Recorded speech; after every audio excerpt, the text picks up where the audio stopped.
Now, whether you've been using Procreate for years since it was first released, or you've recently picked up your first iPad and have decided to download it, then the following 10 tips I'm going to go through are going to take your Procreate skills above and beyond. If not that, then they're definitely going to save you a ridiculous amount of time in your creation process. Adjusting the threshold when filling an object. Let's just say you're drawing a shape, and for the purpose of this video, I'm going to keep it simple and draw a circle with the good old help of drawing assist. Then you want to fill in said object, but it's just gone AWOL and covered in your whole canvas. Not to worry, just undo what you did and repeat, but this time don't lift your pen off the screen, and instead drag your pen to the left or right, and it'll decrease the fill area or increase to wherever you want it to be. Now, for the next time you go ahead and achieve this, the program will remember your last preference and maintain that. Moving the brush opacity toolbar. In case you didn't know, if you check in the preferences in the app settings, you can move the opacity sliders from the right hand side of the screen to the left hand side. But sometimes that can be a pain in the ass and still get in the way. To fix this, all you need to do is slide from the outside in where the eyedropper tool is, and you can move it up and down the screen to suit your own preferences. Quickly show and hide all layers. So open up your layers panel and hold your finger down on the tick box located on the layer that you don't want to hide. What this will do is then hide every other layer, which will allow you to focus on the chosen layer. This is a super handy feature when working on busier projects which require like a lot of layers. Rapid undo and rapid redo.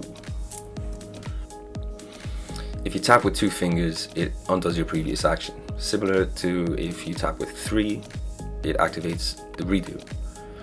But if you tap and hold with 2 fingers, it will rapidly undo a bunch of actions in one touch. Same goes for when you tap and hold with 3 fingers. It'll rapidly redo a bunch of actions also.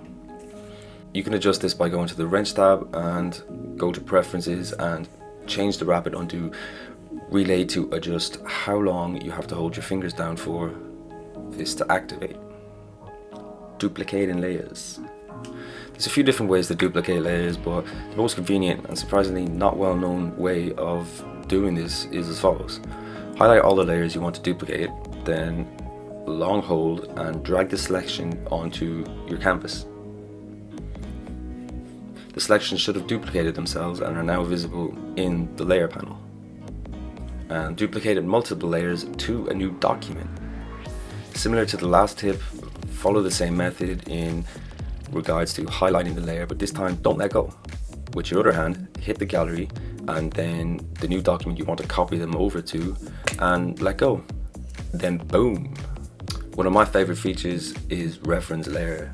Open up your layers panel, click on a layer that has an outline and hit reference, and then create a new layer. With that new blank layer selected, you can begin coloring in the blank spaces on the outline layer on your new layer. What this does is allow the outline and color work to be located on 2 separate layers, and this makes it super helpful to make any major changes or modifications to your project later down the line. One cool additional feature to Procreate is the external monitor. Now, this is before Stage Manager for iOS 16 is released, so I don't know what this will entail when that is released. But if you connect your iPad to an external monitor, whether through AirPlay or a wired connection, what it does is it mirrors whatever is on your iPad. But if you go into Preferences tab under Settings, you can turn on Project Canvas, and what this does is you can zoom in on the iPad but leave the monitor looking at your entire canvas. This will save up heaps of time in zooming in and out and will speed up your workflow.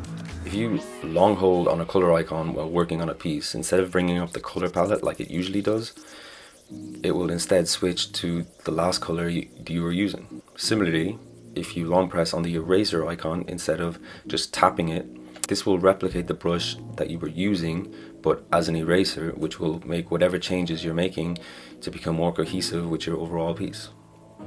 Now that's all I have to tell you guys for this video. If you found them useful or not, let me know in the comments, as it helps me know and understand what you guys like.